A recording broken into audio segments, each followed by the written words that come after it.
Thanks for staying with Bernama TV. You're watching Bernama World. I'm 𝐁𝐄𝐑𝐍𝐀𝐿. In this episode, we discuss Malaysia's accession to the United Nations Convention Against Torture, or UNCAT. It is a significant step in strengthening human rights commitments. And joining us today, our special guest, Laura Blanco, legal advisor at the Convention Against Torture Initiative, or better known as the CTI, as well as AbdelWahab Hani, APT board member and former member of the UN Committee Against Torture, who we spoke to back in 2019 as well. Welcome. Thank you for being with us today. An interesting and of course important area that needs a lot of discussion, no debate, discussion and progress as well. Let's begin with this, Laura. Walk us through what exactly is CTI.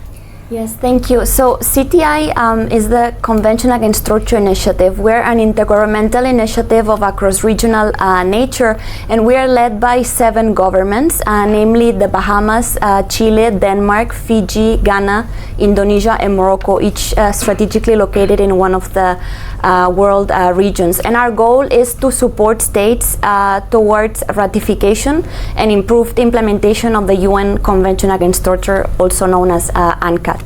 And we work constructively and confidentially with states. We are based in Geneva, in Switzerland, and we support from the Secretariat point of view the vision of the goal of the core states in terms of achieving universal ratification of the convention. We are headed by a head of Secretariat in Geneva, and I have the honor of, as part of this visit to Malaysia, to represent the Secretariat here in my capacity as legal advisor.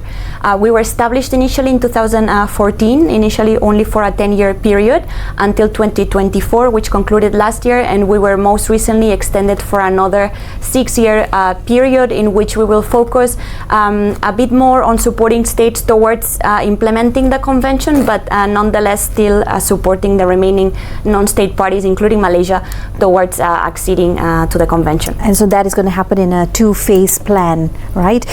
So coming to you and with your involvement with UNCAT before, walk us through why it is timely and important. This has been on the table for discussion for a while, yet here we are today revisiting those same facts. We understand though that on the ground there has been movement, there has been change as well as some progress, but it's not reflective yet at the higher or top level. Yeah. Thank you very much for your invitation, and I see this is the nation, and I like very much this campaign launched by SWACAM, the National Institute for Human Rights in Malaysia, Act for CAT, Act for the Ratification of the Convention Against Torture, and with this very nice word, this is a torture-free nation. SWACAM have done a very nice job with the cooperation with the state agencies, with civil society also. I congratulate Malaysia to have this strong institution working both with government and with also civil society organization. Malaysia still not yet state party to the convention. Now at this day we have 175 state parties around the world, remaining 20.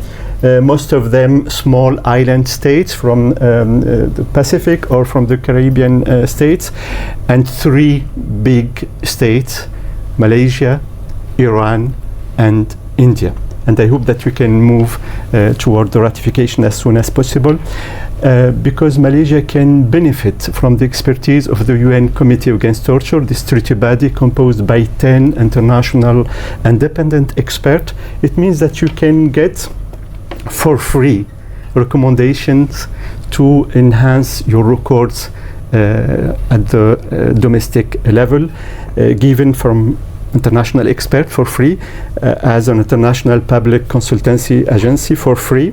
This committee met, I think, more than 83 times, 83 sessions, to review around 6 to 7 state party review at each session. It means that we have more than 500 reviews now and more than 120,000 recommendations, specific recommendations to states. And you can benefit from this. Right, and I put this question for our viewers as well. Why should the ordinary Malaysian really care about Malaysia joining UNCAT? How does it benefit the people on a daily life basis? benefit for you and me and Laura and others as human beings, to protect us against torture and other cruel, inhuman or degrading treatment. It is interesting for all of us.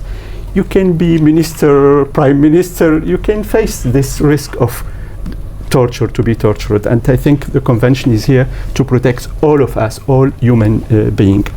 And I think it benefits also for state to drive in the process of reforms, the reformacy, this word used in here in Malaysia and in Indonesia, Yes. and to help you to reform the justice system, to reform your laws in order to make your national framework in line with the international norms and standards. Why then, and I put this question forward to you perhaps, why ratify if there's no torture problem? That could be a thought process of some of the people or some of the other agencies that are looking into this ratification. Yes, and I mean, that's an assumption sometimes that there is not a torture problem in a country, but the convention protects both against torture and other forms of cruel, inhuman or degrading treatment. Oftentimes states think that they do not have a torture problem because they view torture as a very restrictive category of the most extreme forms of physical violence, or of, for example, death threats or rape threats, which are forms of psychological torture. But they forget that the convention is also about protecting, for example, persons deprived of liberty or in police custody from poor conditions of detention, overcrowding in cells. There are so many other types of acts that would amount to other ill treatment under the convention, and perhaps not necessarily fall under the most extreme forms of torture that one can think of in terms of applying brutal methods of coercive methods to obtain information or confessions, or in the purpose of criminal investigations.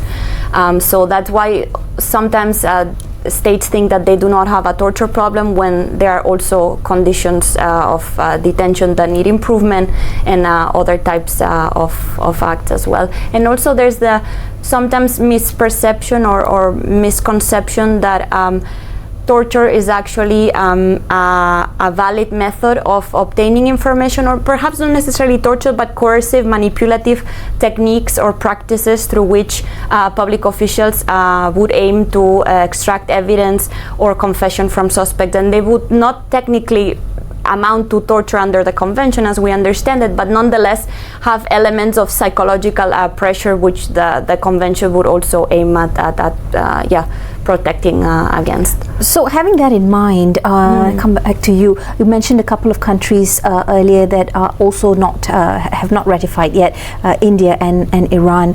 Why is that the case? Why have they not acceded to UNCAT?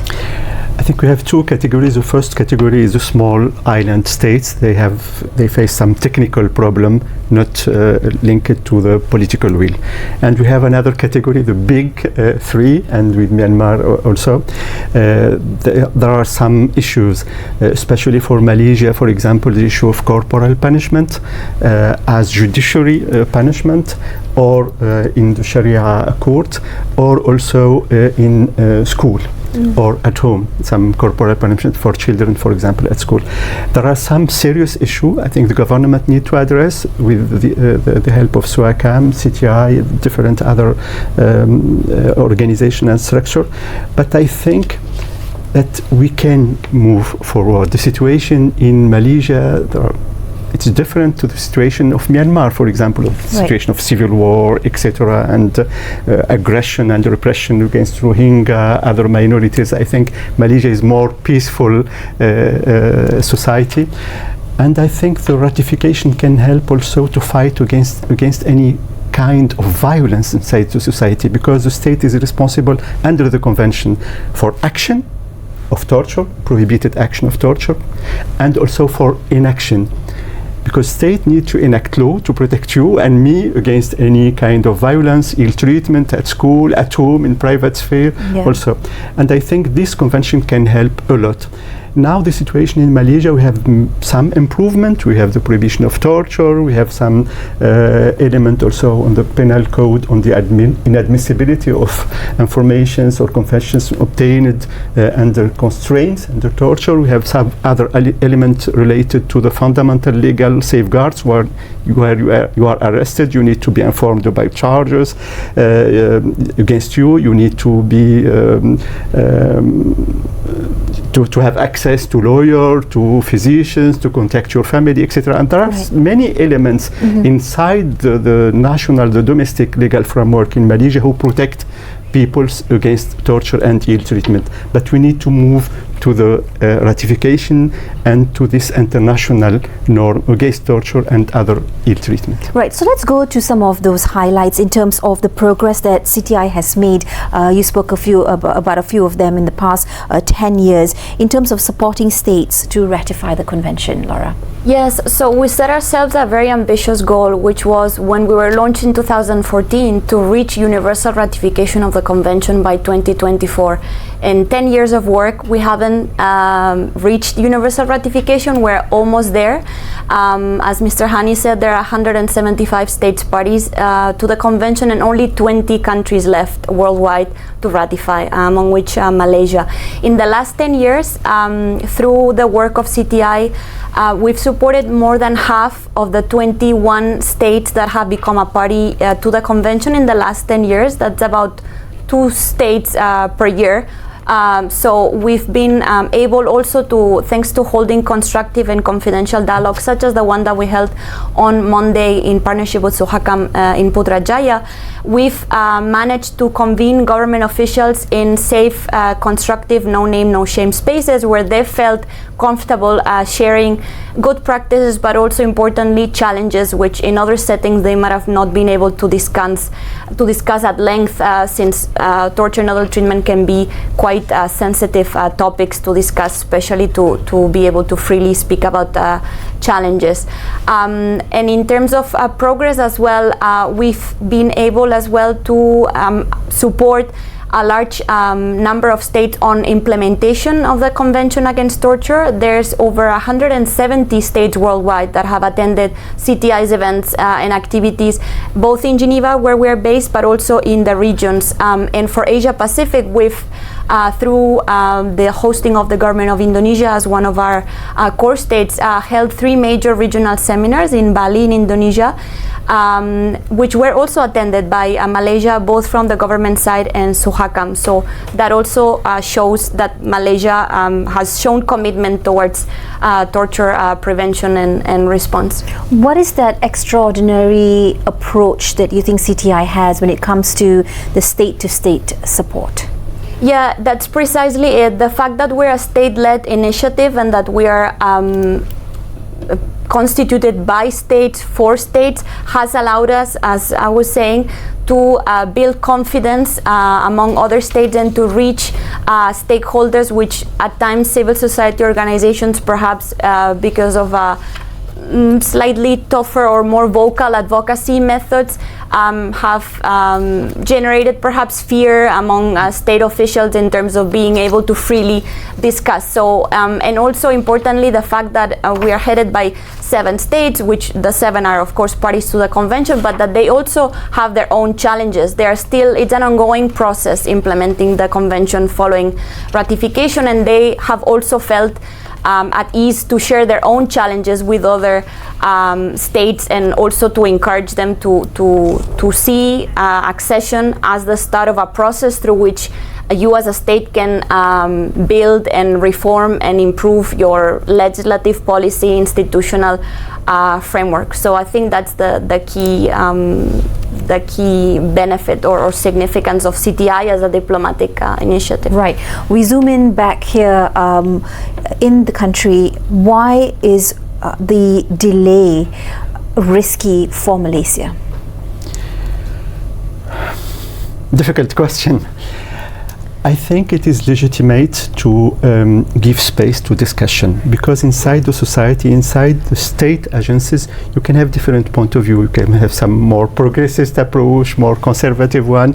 Sometimes you need time also to discuss, like for the parliament to enact law, you need to listen to all voices. Right. But I think the situation in Malaysia, that there are some improvement, including on training on new non-violent method of interrogations, etc. There are some improvement, including inside the law enforcement agencies, police and justice sector.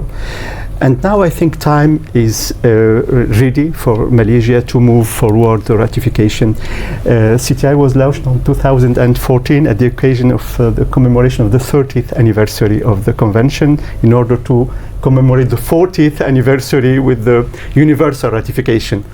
The pandemic came in between, and now the CTI, they decide to enlarge, to give more 6 additional years. I hope that by 2030 we can attain this objective, this goal, to ratify the convention for all states around the world, including Malaysia. But I hope that we can see Malaysia move forward before this deadline of 2030, because we have some links also with the SDGs, with Sustainable Development Goals. That's right. Having strong institutions. Now SOACAM, the National Institute for Human, strongest one around the region, around the world, but we need also to have a strongest normative framework to protect you and me and all people on the ground against any kind of torture or ill treatment. I put this question forward to the both of you. How will, and paint us that picture, how really will UNCAT help to provide stronger safeguards for citizens against abuse or mistreatment or any form of torture? Yeah, so the convention really requires states to take measures to prohibit torture, to prevent torture. That's a very important one, in that all states worldwide, be it in their constitution, in their national law, they already provide for safeguards against torture. Perhaps they don't link it with the fact that those safeguards address or contribute to addressing risks of torture and other treatment. But as Mr. Hani mentioned, safeguards such as guaranteeing prompt access to a lawyer, ensuring that your relatives or a third party is informed of your arrest and detention, the fact that when you are arrested or are held in police custody, you have a right of an independent medical examination, that you're promptly brought to a judge to review the legality of your arrest or detention within a period of 48 hours. All of those safeguards are ways in which states can prevent torture, and by taking such measures, states are already fulfilling their obligations under the convention, because the convention requires states to take all types of measures, legislative, administrative, judicial, to prevent torture even before it occurs. So, and also in addition, as Mr. Hani mentioned, the convention also requires states to provide training on the prohibition of torture to public officials, to those in charge of custody arrangements, of interrogation methods, also to keep those methods, practices and rules under periodic review. And these are things that states are already doing, and without realizing, they would, if they were to ratify the convention, those would be measures that they would already be ready to report on, since they are taking them nationally. So yeah, those would be one of the key benefits. If I can add one element about deprivation of liberty, because deprivation of liberty is not just on detention side. Yes, there are detention side by decision from judiciary, but you have other kinds of deprivation of liberty, medical facilities, administrative detention for migrants, educational institutions, etc. And in these institutions, in this situation where people like you and me are deprived from their liberty by judicial decision, by administrative decision, by medical decision, we need to protect their rights. Yet they are deprived from their liberty, but they are not deprived from their rights, from their dignity as human being. Right. And I think this is the core message of the convention. Deprivation of liberty cannot mean deprivation of rights.